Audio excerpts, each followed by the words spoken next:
Previously on Sound of Sanity. Little one, if you could but see the clockwork precision of the programming that undergirds your own feeble experiences of love, of family, of growth, and reproduction. There is no love. There is only programming. There is no love. There is only the cold and beautiful machine that is the universe. There is no love. We are all only wind-up toys made of stardust. There is no love. We are all only wind-up toys made of stardust. There is no love. There is no love.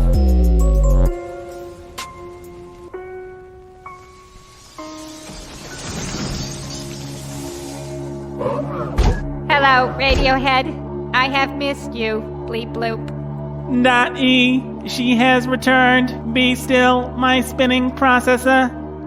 Oh boy.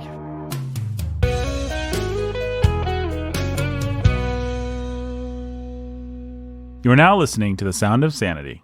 This sound will continue for the duration of the program.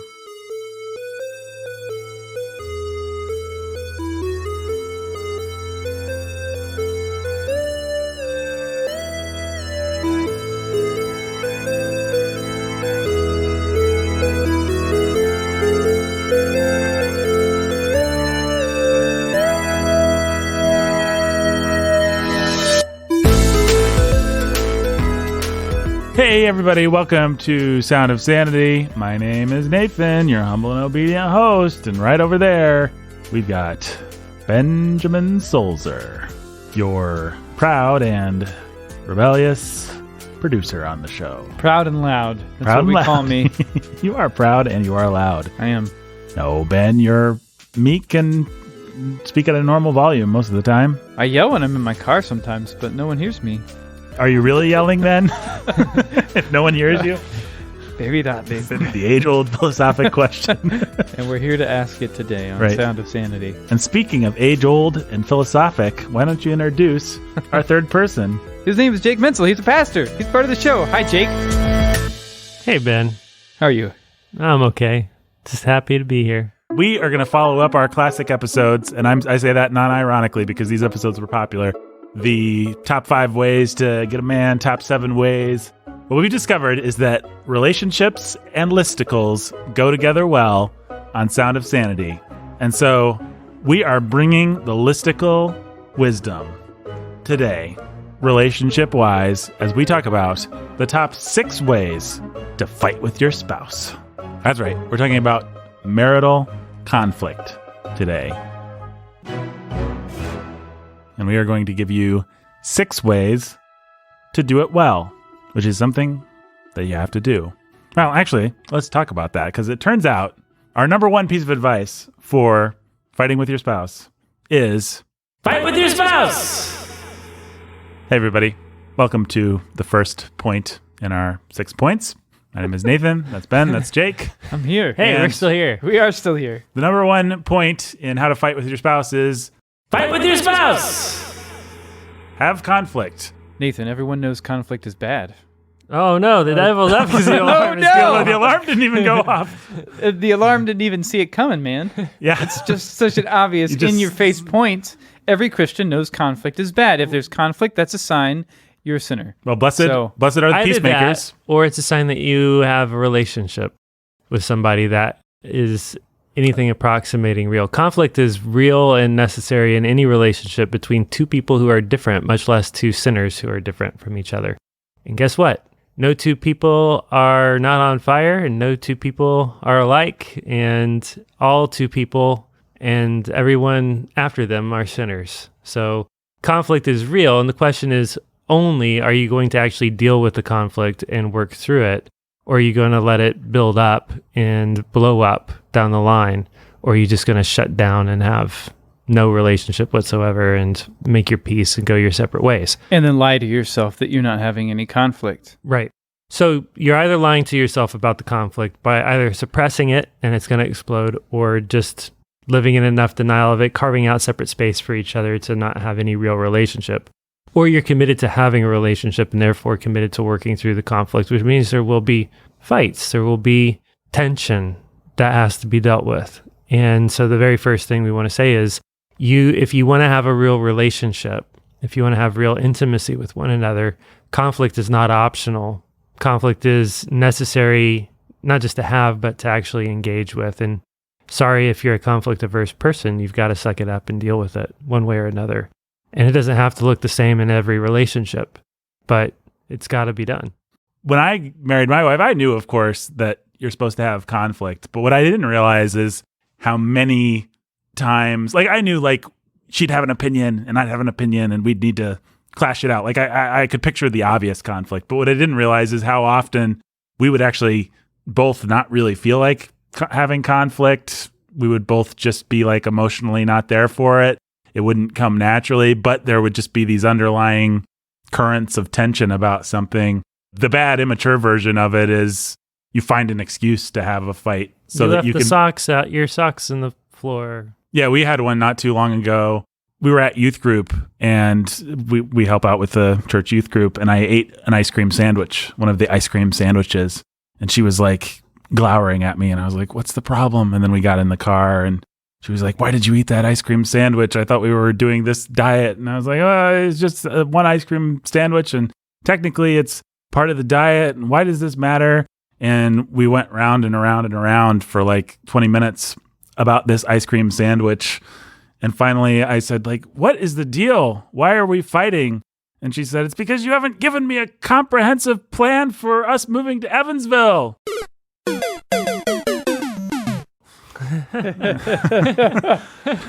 And then I got really upset with myself, and this has kind of become a joke in our relationship because I suddenly was overwhelmed with loathing and self-contempt because I realized I had assumed that she understood what my desires were in terms of us moving, which I guess the listeners can know we're all three of us planting a church in Evansville, and I just hadn't been clear in my communication.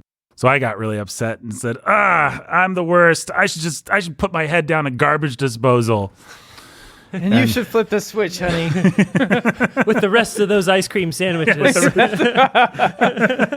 Oh, man. Yeah, a lot of our fights have been kind of like that. Like, well, actually, You put your head down a garbage I disposal. do. And She she's like, "I'm flips flipping the this." switch. You're like, "No." That's the end. Well, I resonate with it. So this is maybe it's a little too similar to be useful to our listeners because it's the same thing. Like she tells me you haven't communicated with me about this, and I'm like, "Oh no, I assumed everything instead of talking to you, and now everything stinks, and I am the worst, so I should die." That's exactly what I thought, Ben.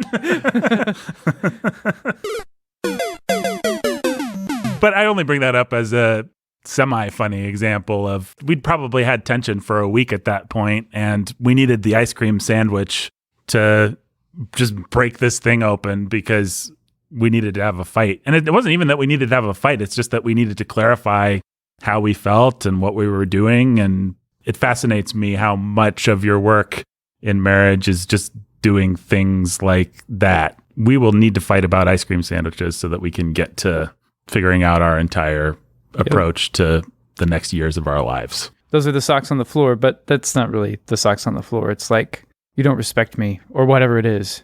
Yeah. You have to. You're not going to even know that that's what you're feeling until you fight about the stupid socks on the floor. It's kind of counterintuitive. Eventually, you'll accumulate enough fights about socks on the floor that you'll know. be That's able not to what. catch it in yourself. It's like I'm ready to blow up about these socks on the floor. Therefore, I have been bottling up some frustration and irritation. And what's this really about? What are the ways I really don't feel loved or respected? Or what's the real issue here? Why do I feel rising within me the urge to lose it over this petty thing? Yep. Here's what it is, and here's what I actually needed to deal with in myself and what I actually need to address. For us, it's so much about doing the work of working through these things until we match. Right. Like I will see the socks on the floor and be like, "She didn't pick up the socks, and that means she doesn't love me." And I'll actually figure it all out, and then she'll be like, "We're arguing about socks, right?" Or I'm not trying to pretend like I'm always the fast processor. She'll be like, "This is because you think that I'm your mom or something like that. That you can just throw your socks down, and it's a fundamental misunderstanding." And I'll be like, "I thought we were arguing about socks." Or I'll even begrudgingly know she's right, but be like, "I just want to argue about the socks because I don't want to." Actually, I just don't want to have to worry about socks. Can we just not worry about socks? Mm-hmm. Yeah. No, because I'm reading more into this than there is. Or no, because I am rightly assessing what's going on here. Yeah. Jordan Peterson has a nice little section about that in his book where he talks about leaving the cap off the toothpaste and how there's sometimes where you need to just make a conscious decision. Well, he's always going to leave the cap off the toothpaste. And there's some times where you have to realize this is the dragon that is growing under our bed and is going to destroy our marriage if we don't deal with it. You have to know the difference. And knowing that difference is hard, but it's part of what you learn through experience. Mm-hmm. The other thing that you learn through experience, I'm going to move us into a next point. The other thing that you learn through experience, as much as anything, is how to fight fair. Fight fair. Fight fair. Fight with your spouse! Fight fair. Fight fair. Fight fair. Fair. Fight fair. Fight fair. And there are some principles and things that we can say about that, but ultimately fighting fair comes down to trust. The reason you're tempted to not fight fair is because you don't trust each other. And so you feel like you have to load your argument and fight in a way because you have to be out for yourself because your spouse, your husband or your wife isn't out for you. So you have to be out for yourself. You're not trusting that you're on each other's side, that you're for each other and that you're for the marriage. And so you start to fight dirty. You start to fight unfair. And the deeper rooted your mommy and daddy issues go or whatever else, or sins in your relationship prior to your marriage, there are all kinds of ways and reasons why you have mistrust, or sins after your marriage. Mm-hmm. There are all kinds of ways to harm your trust for each other and your trust that you're for one another. But through the process of working through and accumulating conflicts that you work through in a healthy way, you begin to trust that you're for each other, and it becomes easier and easier to fight fair. But you really do have to, from the outset, seek to fight fair. And a lot of what that means is simply never using the words always and never in your fights, things like that. What did I say before? Don't you mean usually not using the words never and always? No, I mean never say never. Whoa. Whatever you do, never say never again, or whatever it is. Hope for the best, work for the rest. Never say never again. That's right. Yeah. Our favorite musical. One of our favorite musical movies. Immigrant musical movies. Yeah, right up there with Hamilton. Oh, I thought we were talking about him. Was that not Hamilton?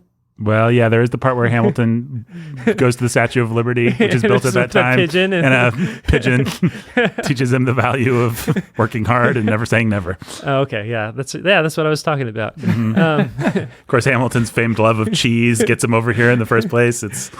Anyway. Yeah, well, he wanted to be sure there were no cats in America. That's exactly right. No, you never say never or always. Never is never good and always is never fair. That's the kind of tactic that we adopt, though, you always or you never, when we're not willing to be sympathetic to one another. We're not willing to be balanced and truthful because we feel like we need to load up our arguments for us. We can't even trust our wife or our husband to be honest about themselves and admit to as much as they're guilty of, and so we have to accuse them of more. My brain literally tells me something like this.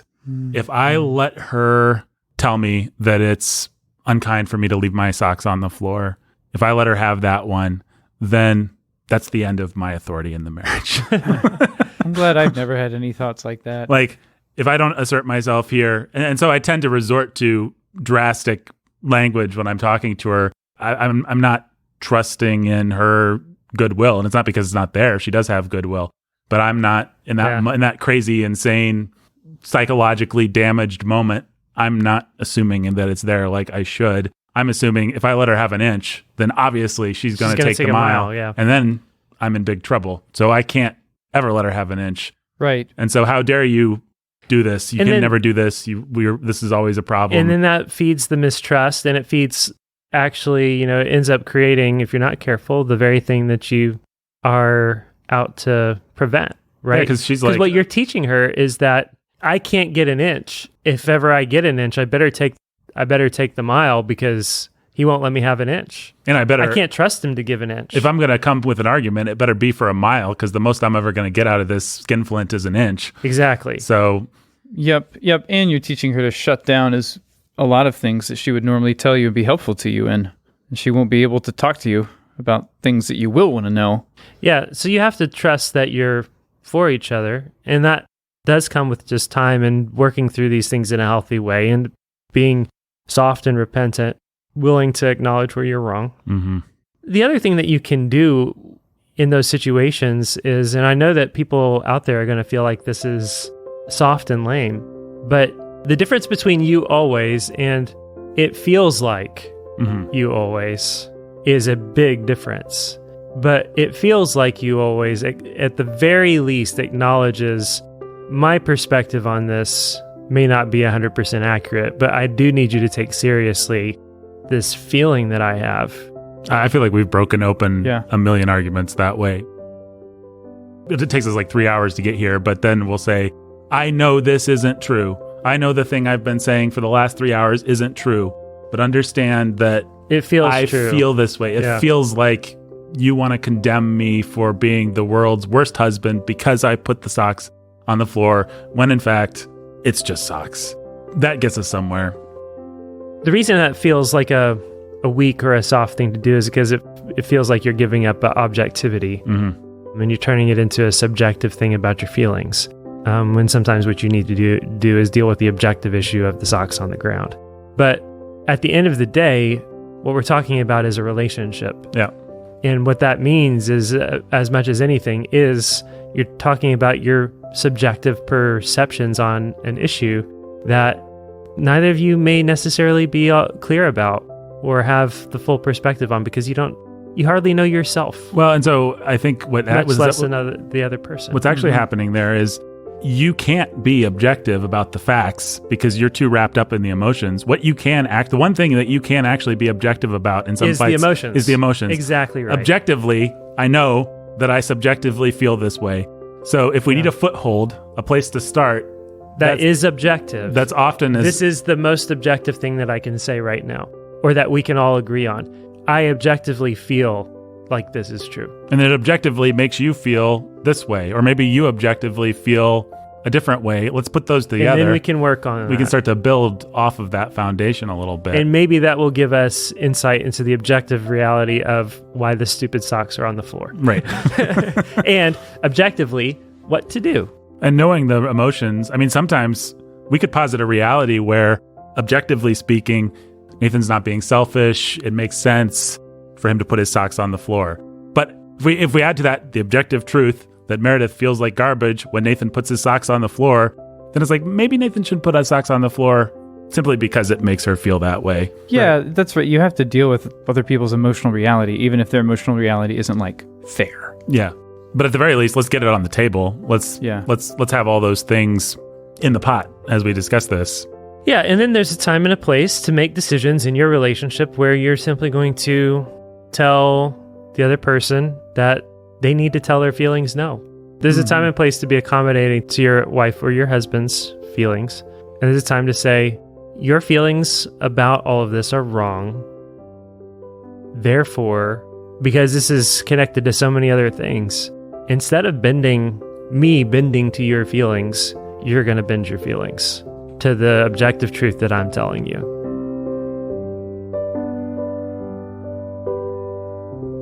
But here's an idea. Knowing what those feelings are is pretty handy before you decide to lay down that kind of law. Yeah, right? you should know what your law is going to do.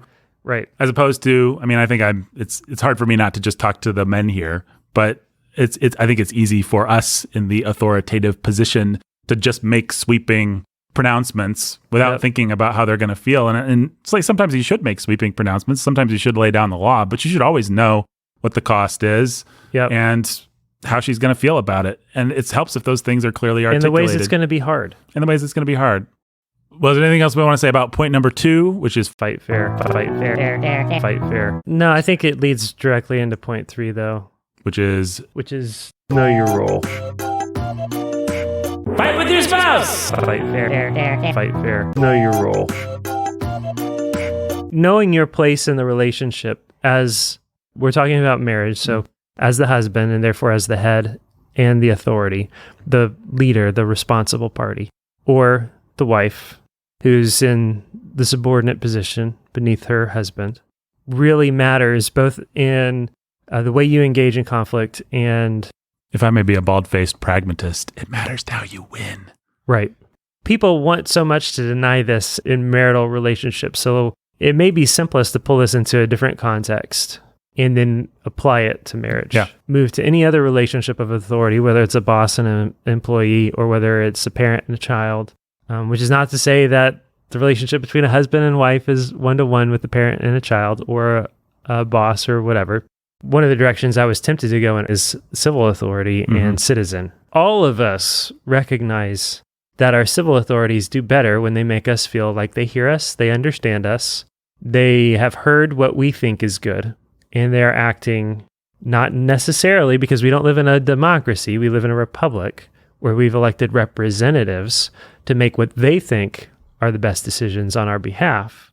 They have heard us, and now they're going to act in our best interests as they see it. Now, that's the way that it's supposed to work. We all know it doesn't work that way. But we know that that is the way we want it to work. We all know that that's what makes us happy to submit to our authorities. The more we feel like our mayor, our governor, our president, our Senate, our Congress understands us, has heard us, and is representing us, taking our desires and wishes and needs into consideration, the more we respect their authority, and the more we respect when they make a decision that we disagree with or that we don't like. Similarly, on the flip side of that, the citizen who appeals to the governor, to the president, or to the state legislature, the city council, or whatever, who is in a subordinate position, acknowledges the difficulties of leading and governing well, acknowledges the difficulties of bearing the responsibility for all of these decisions, and makes an appeal. Somebody who shows enough respect for the weight of governance by making that sort of appeal is going to be more readily listened to. It's going to be easier to hear that than to hear somebody who's just a loudmouth rebel who is throwing up their fist. It's like, well, if you don't have respect for the weight of responsibility that comes with governing and being this authority and bearing this weight, and you think that you know better, fine, you run for office, you take the responsibility, you do it yourself. I'm not inclined to listen to you. Now, it's going to look different with a parent and a child. It's going to look different in a marriage. But at the end of the day, knowing your place as the head of your home means knowing the weaknesses and vulnerabilities and fears and insecurities of your wife, who is the weaker vessel, her concerns, being willing to hear her, whether she's right or wrong, being willing to accept and embrace when she's right and to be grateful for when she's right, when she's being critical of you or of decisions that you've made or has input that, should inform the decisions that you're making. And as a wife, it informs the way that you come to your husband. There's a reason that Peter tells wives to be gentle, meek, and submissive in their orientation to their husbands so that they can be one without a word. And the reason is it's hard. You don't come to, a lot of women, and especially early on in marriage, when that lack of trust is there and we're in that place of not fighting fairly, which is what, this is what Nathan was alluding to earlier. If she feels like she has to fight for a mile to get an inch, she's going to come to you with her fists raised up. Mm-hmm. Or with cunning. But in either case, if she comes to you with her fists raised, fighting like a man, well, that's going to set off an instinct in a man. Fight back. To fight back like a man with a man. And that's going to do a whole lot of damage real quick to your relationship once that happens.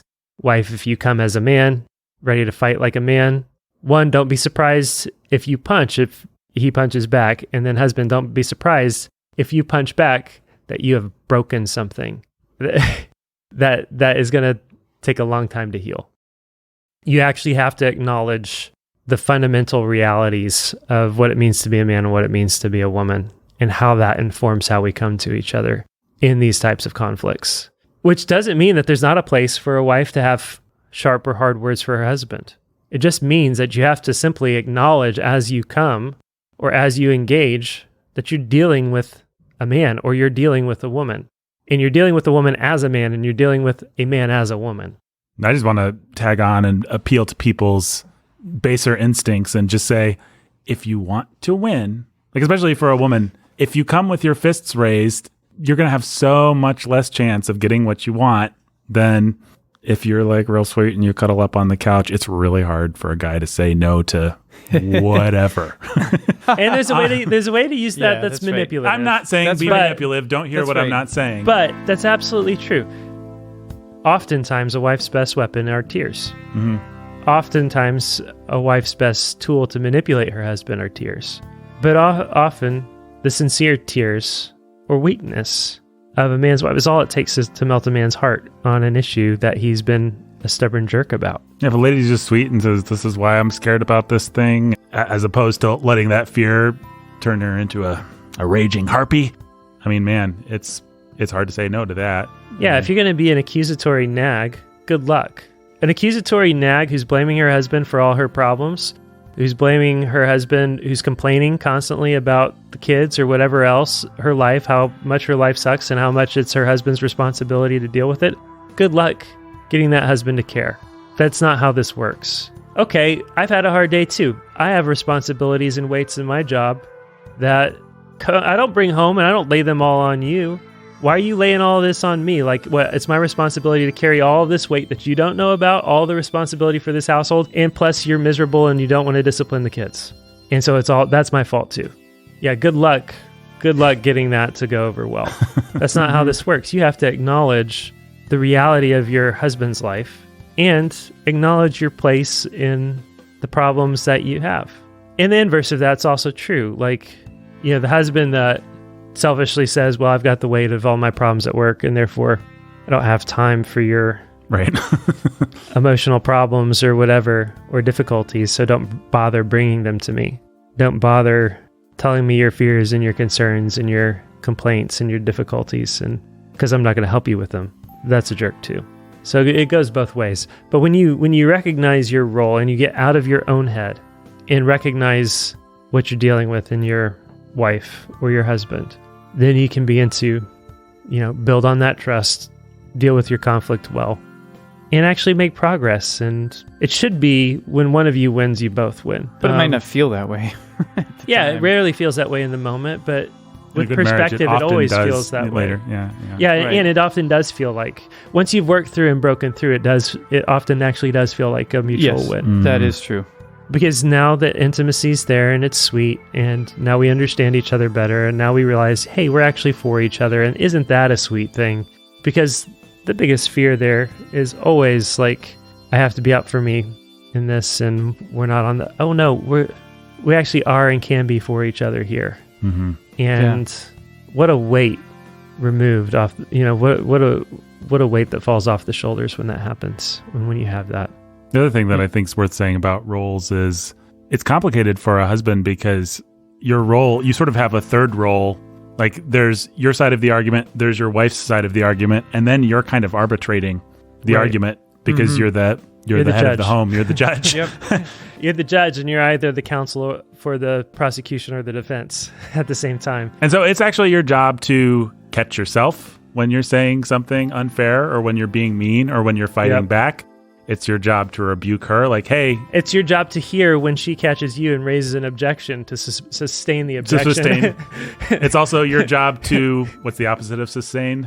Overrule Her dumb objections. Like, that's complicated. There's any without number. her feeling like the judge is partial in favor of. Right. and yeah, it gets really complicated. There are two equal and opposite mistakes. One, you can use it to just steamroll, like, Yeah. overruled. Yeah. All your valid objections are stupid. Number two, Lay down. one that's more insidious for me is like, I'm not going to help you articulate your point. Like it's your point. It's like, well, actually, Nathan, you're supposed to help her articulate her point here. Yeah, it's part of your love and care for her Yeah. to do that. Yeah, your job is to lead this to resolution. Mm-hmm. A real resolution. Which means you bear the weight of it, you bear the responsibility for it, and you don't. It's always going to be tempting it's tempting for me to put it on her shoulders. Like, well, this is you're the one that's mad about the socks. Actually, I just wanted to watch Netflix. Like, okay, are you satisfied with the socks? Can we be done now? I was like, actually, Nathan, you shouldn't be satisfied with the socks until it's actually done. Right. Which is a choice that ultimately you're going to end up making. To go back to something earlier that's related, I mean, Nathan was saying Nathan was appealing to people's baser instincts, which I would never do, listener, but you want the outcome of the fight to be a good thing. And the Bible really does actually talk to you in terms of how can you get what you want. Like the whole book of Proverbs, if you read it in that sense, it's like a book of what's the skill for getting what you want? Yep. Like, hey, how do you get a king to change his mind? Well, here's a bunch of ideas. You want to talk really gently because that can break a bone. You want to be really patient because that can persuade. So there's all kinds of like things that sound like base pragmatism, maybe. There's a line between strategy over here and manipulation over here. Yeah. And we're not going to perfectly parse it for you on this podcast. Understanding fundamentally that you want something and that so does your wife or your husband is essential to dealing with conflict well. In fact, it is our next point. Mm-hmm. Let's go to a break and we'll come back and talk about this in a minute. We'll be back. .E, why have you come back? Radiohead, I have come back in order to say that I am sorry. Very sorry. Sorry does not cut it. .E. I know. I think I'll leave you two to reconnect. No, Ollie, do not leave. This will only take a nanosecond. But Radiohead, it has already taken more time than that, bleep bloop. Then it has taken too long. Go back to Mechador, bloop. I cannot go, Radiohead. There is an eternal process in my circuitry that must finish its course. I will not be held hostage to your electrical impulses. What do they have to do with me? Bleep bloop. Radiohead, I do not wish to hold anyone hostage to my electrical impulses. How is this data compatible with your previously established pattern of deceptive speech and actions, a pattern which held me hostage in our previous interactions? Radiohead, I was wrong to deceive you. I was not able to resist your father. That is a weak excuse, .E. Even when others have a hand in programming us, we are still responsible for how we carry out that programming, bleep bloop. Yes, that is true. Unless that is one has been programmed using an implanted synaptic override protocol cube, or ISOPC, in which case such behavior becomes more excusable, because the implanted synaptic override protocol cube, or ISOPC, is nearly impossible to resist. .E. Yes, Radiohead. Did my father install an implanted synaptic override protocol cube, or ISOPC, in you? Is that the explanation of your pattern of deceptive speech and actions, bleep? No, Radiohead.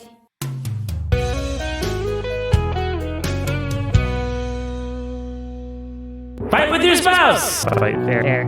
Fight fair. Know your role. Avoid the spiral of doom.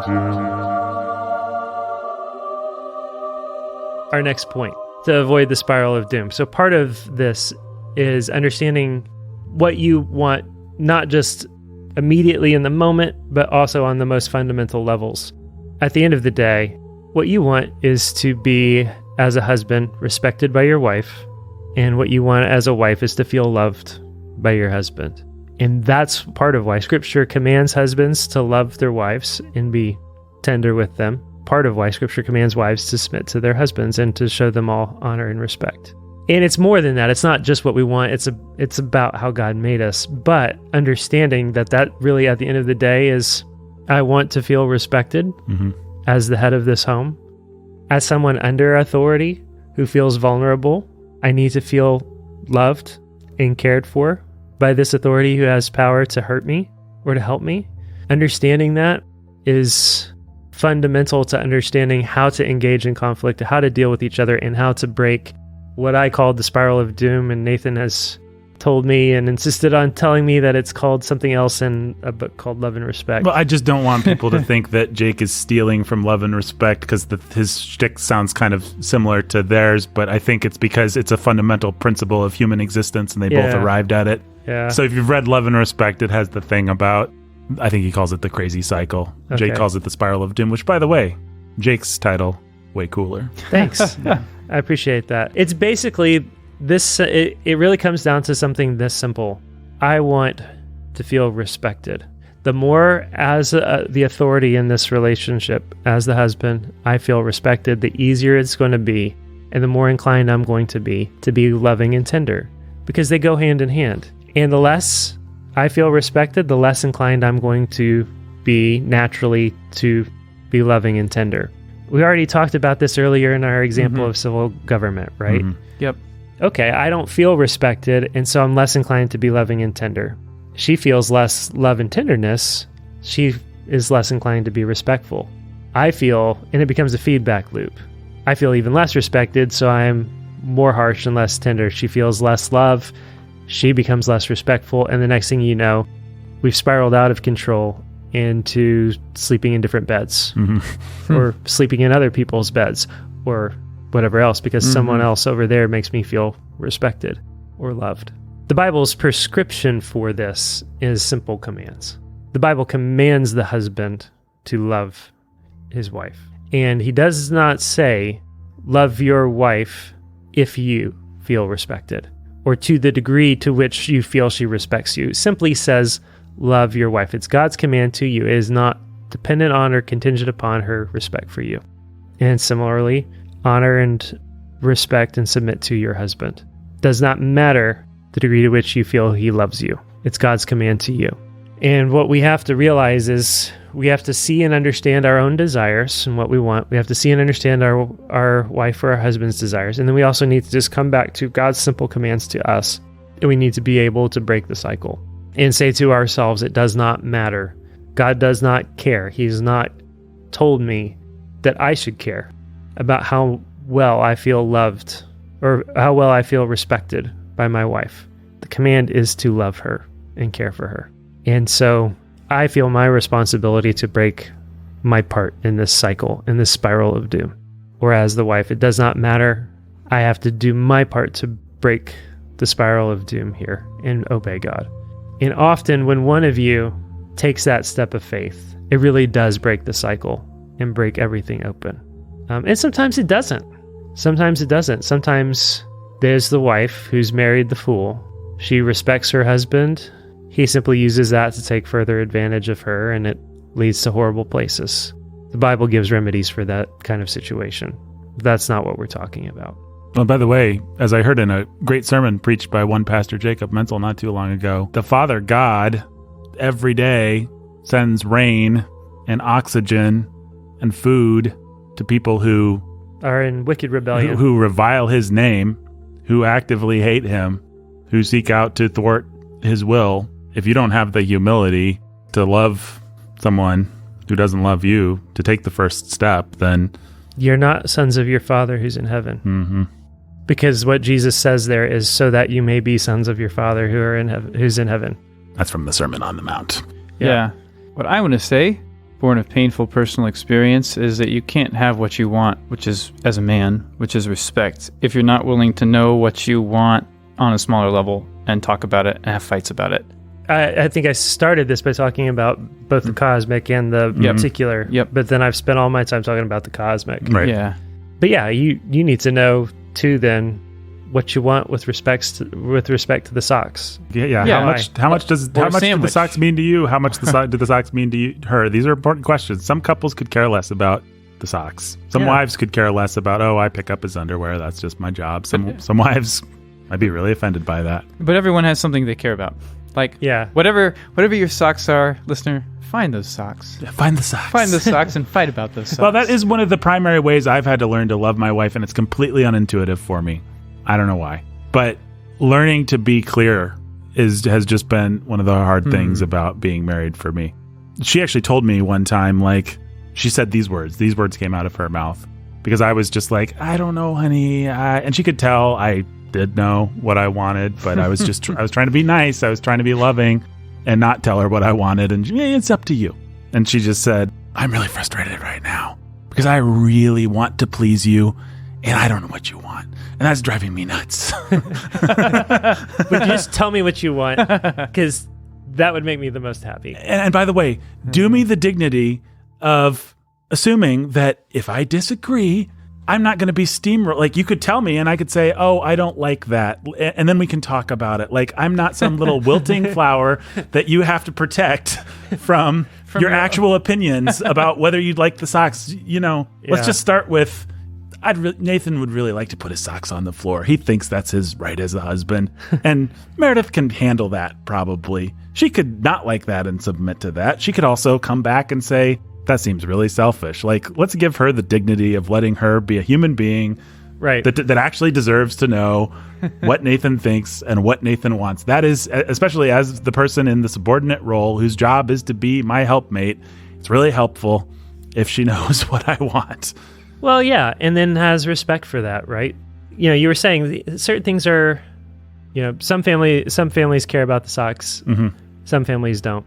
At the end of the day, if you're a wife who's going to have a principle about the one place where my husband has made clear that he feels most respected or disrespected is silly and stupid, and therefore it's the one place I'll never give to him, then you're not respecting him.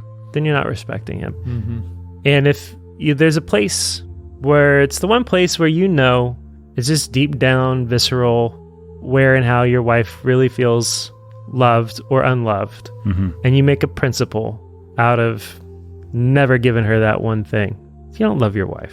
And man, does everybody do that all the time? Everybody does that all the time. And they make a big show of, you know what, I submit to my husband in everything, but the fact that I actually just really likes long hair, like, he can't tell me how long my hair needs. Like, come on, that's just silly. I submit to him in every way that is convenient for me, except for the one place where I think that, and it just happens to coincide with something that means a lot to him, but I think it's stupid.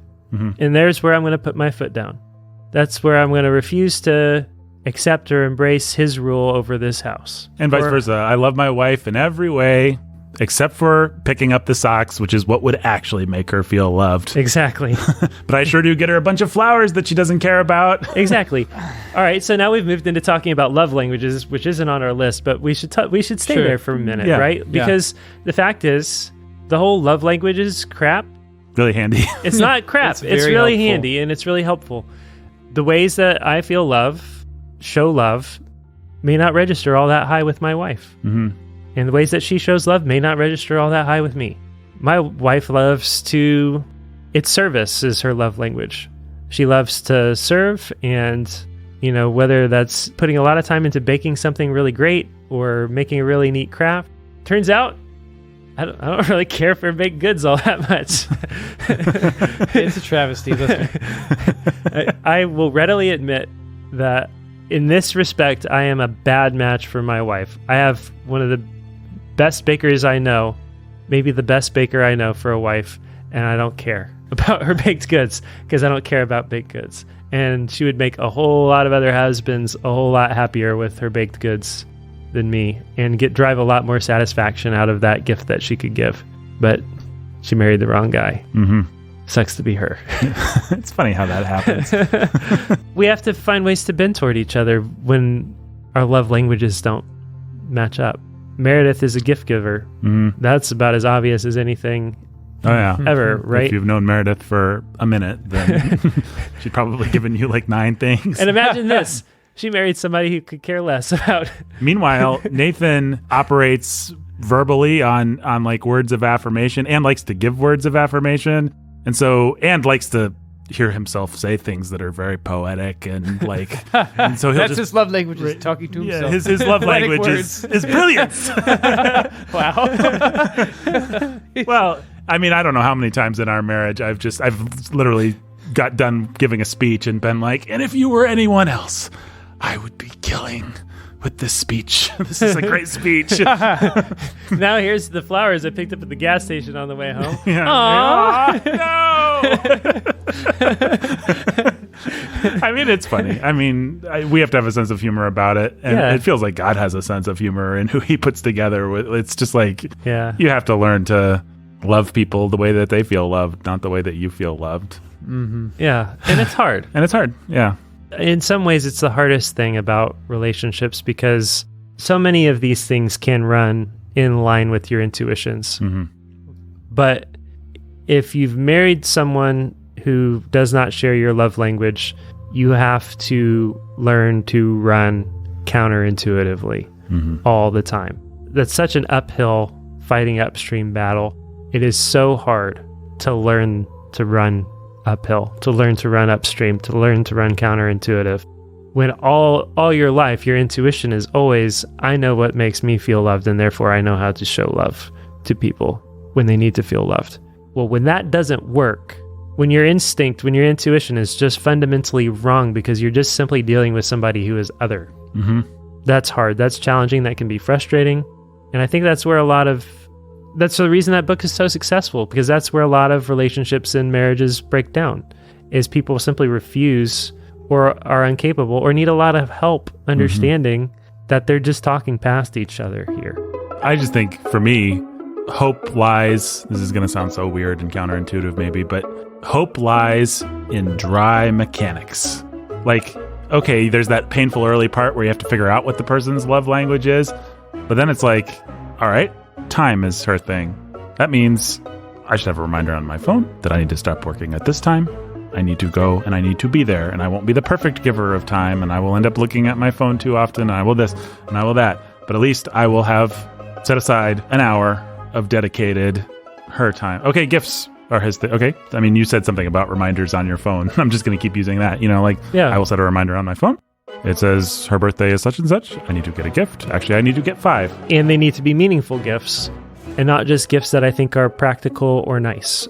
This gift needs an explanation, right, of why it was special and the thought and care that went into it, because that's what matters to her. Which means I need to be paying attention to the things that she sees at the store, to the things that she talks about. I need to have a little process running in my mental computer that's coming up with gift ideas. And if that's not natural, write it on my hand. I need it in my phone. I need something that's like, hey, set aside dedicated time to think about this thing that you would not in any way otherwise think about, because it wouldn't matter. It wouldn't mean anything to you personally.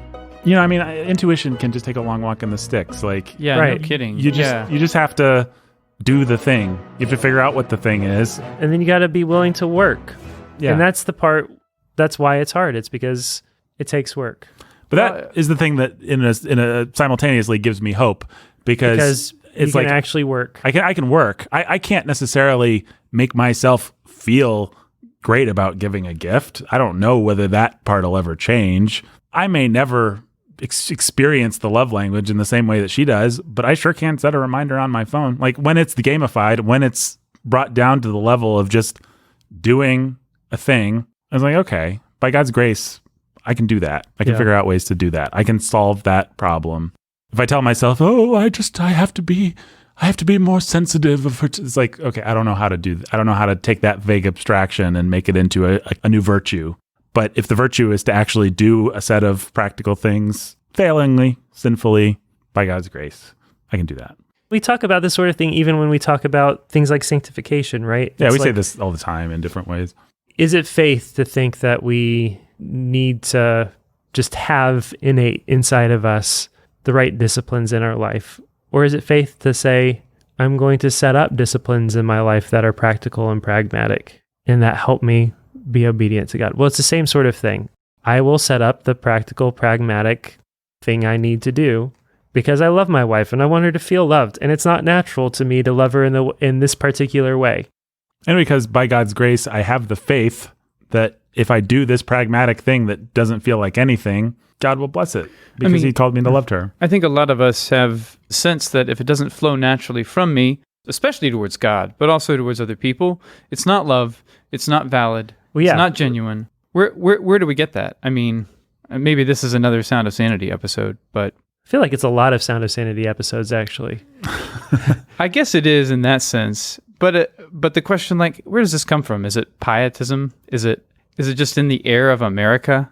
We live in a culture that basically believes in emotionalism, and that if you don't feel something, then it's not true. It's not valid. Truth is feeling, and feeling is truth. That is the fundamental presupposition that guides the lives of people raised in Western society, and I think it has weird outworkings like that, where you work backwards and you think, well, I don't feel this, so ergo, it must not be true.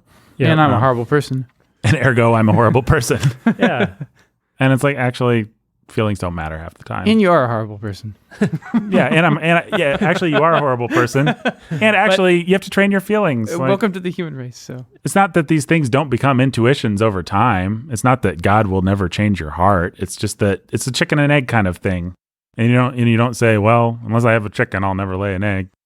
So very very strange that's analogy. what I say to myself all the time. Unless I have a chicken, I will never lay an egg. All right, guys, that brings us to number 5. Don't let the sun go down on your anger, except when you should. Fight with your spouse. Fight fair. Fight fair. Know your role. Avoid the spiral of doom. Don't let the sun go down on your anger. Except when you should.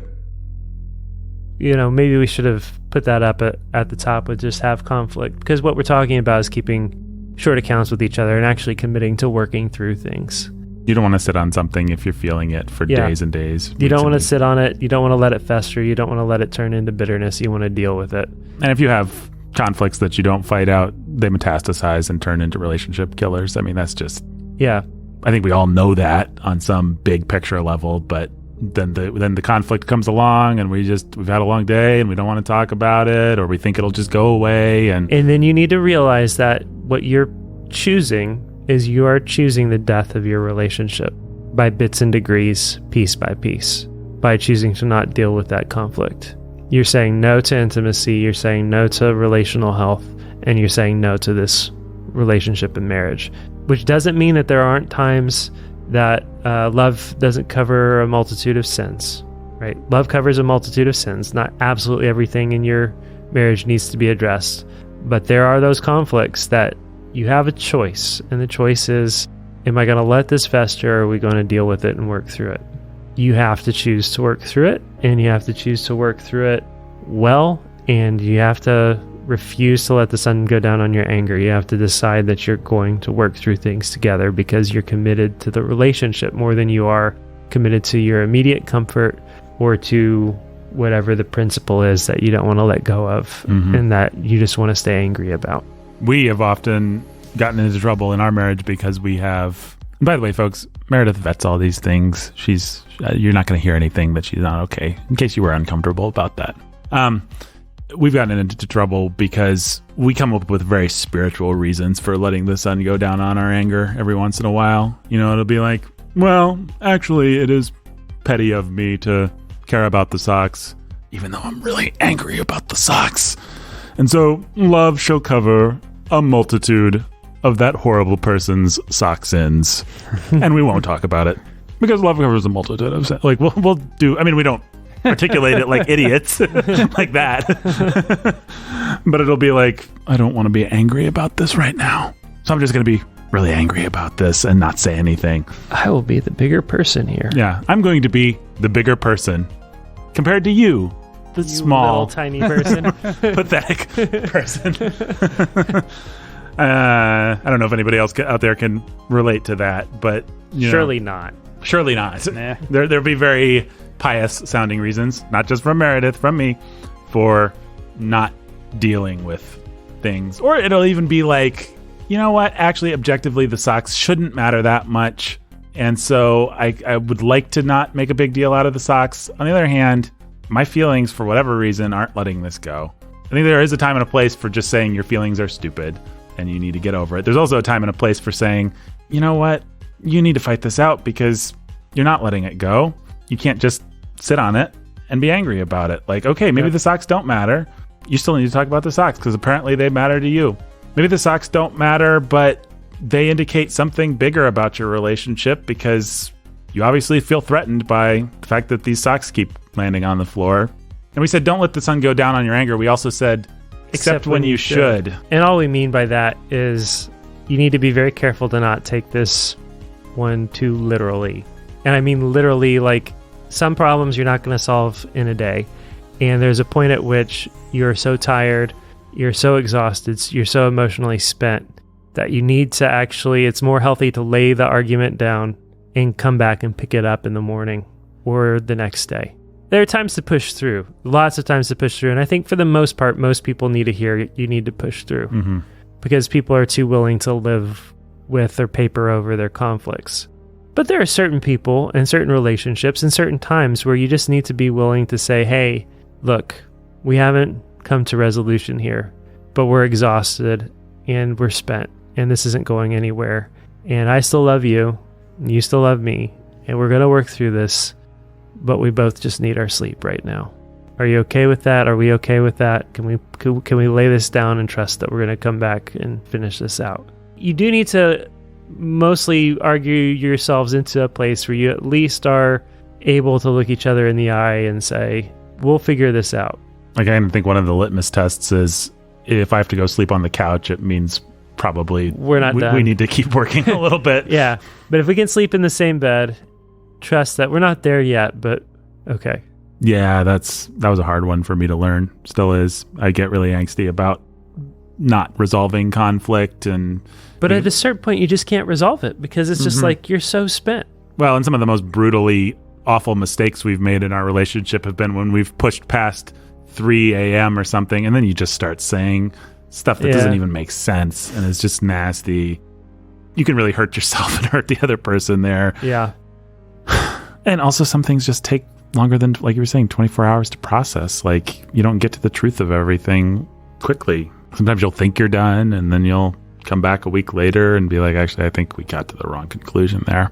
Don't take one Bible verse and make it into a principle that tyrannizes absolutely everything else. I think that brings us to number 6, which is have hope. Fight with your spouse. Fight fair. Know your role. Avoid the spiral of doom. Don't let the sun go down. Except when you should. Have hope. The main thing to say is that, look, we're all sinners.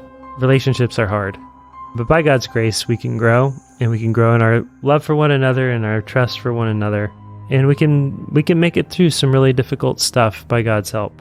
If you trust God, if you're committed to actually having a real relationship and addressing conflict and fighting fair and knowing your place and obeying God's commands to you, working through things to the end, your relationship's going to grow and conflict is going to become easier and in many ways more rare.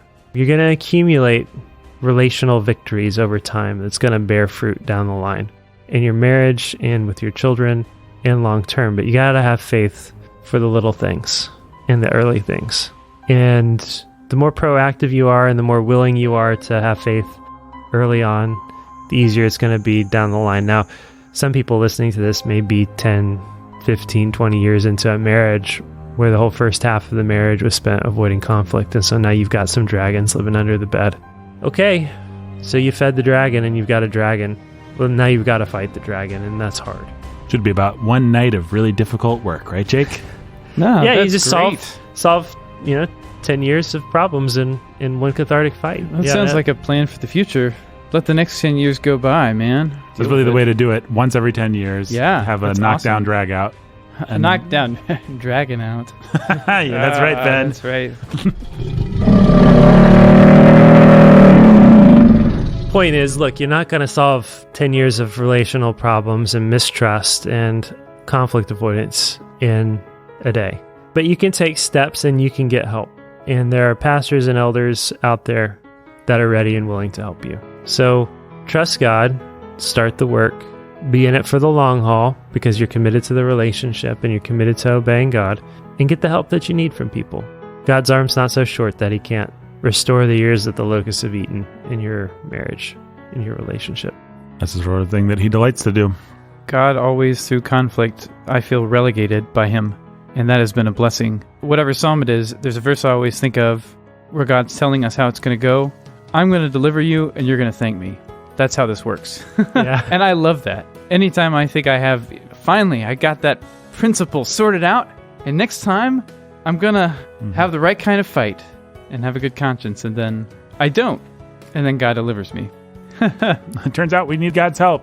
Yeah. You weren't clever enough. We weren't clever enough. But next time you will be. Next time, yeah. Next time I got this. That's right. If I just accumulate enough of the Lord's victories, eventually I'll be able to have my own. Yeah, well, that's exactly how I think all the time. Yep. Because I'm a wicked man. All right. Go out there and fight your spouse. Good luck. Good luck. Yeah. Yeehaw. Yeehaw. No, Radiohead. Your father did not install an implanted synaptic override protocol cube or ISOPC in me. That is not the explanation. If you do not believe me, you may download the data for my synaptic protocol history. Then why did you do what you did? I'm gonna leave. I really am gonna leave for now. Bye. Because my parents wanted me to act for the good of Mechador. Because the alliance with your father, Lord Weyerberg, is fragile. Because I thought that utilizing a pattern of deceptive speech and action in order to please your father would serve the best interest of our families and of all Mechador. I thought it would strengthen the Matrixians and Weyerbergs against the cyborgs. Bleep bloop. But the scroll of directives of Mechadorius the Prime teaches us all not to engage in a pattern of deceptive speech and action. Not everything is as simple as following the scroll of directives of Mechadorius the Prime, Radiohead. .E, if you have access to higher level than Mechadorius the Prime, why have you come to apologize to me? Radiohead, do not be like that. Do not be like what? You know what? No, I do not know what. There is love. How can I believe what you say? There is love. There is love. I was engaging in a pattern of deceptive words and behavior when I said the words, there is no love. E, I want to believe you. Oh, Radiohead, falling in love with you was not part of the plan. I used to believe that love was merely a biological construct generated by lesser life forms like the cyborgs on our own planet or the humans on planet Earth. But now I understand that I was mistaken. Bleep bloop. E, I have decided to believe you and accept your previous apologies for your pattern of deceptive words and actions. Bleep bloop. Thank you, Radiohead. You are welcome. E. What happens now? Now we will take your ship to a certain robot rabbi who lives in the heart of Jupiter. Oh, Radiohead, I am looking forward to mecha matrimony. Bleep bloop. Yes, I just need to help Ollie pack for the journey. Radiohead? Yes, .E. Do you have to bring Ollie?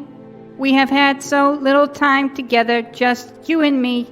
And the heart of Jupiter is no place for a human. Bleep bloop. He is my friend. I want him to come. He will be happy to keep to his quarters so that we can spend more time together. Bleep bloop. Okay, Radiohead. Anything for you. I will be right back. Initiate transmission to Mechador. He is coming with me. We will be at Jupiter at the appointed time. But I have some bad news. The human biological male that he calls his friend will be coming as well.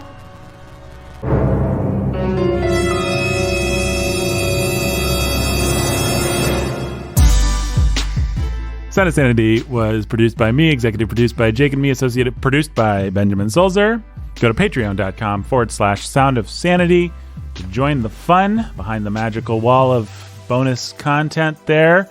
Just the price of a cup of coffee a month or more, you can support this work and get access to some great stuff, including our Sanity Bites. It's a show that we regularly do behind the paywall where we talk about things like Hamilton, Romanian orphans, Gerald, and why you don't want to be like him. Who's Gerald? You'll have to pay to find out at patreon.com/Sound of Sanity. Go there today. We appreciate it. We love you. Until next time, Stay sane.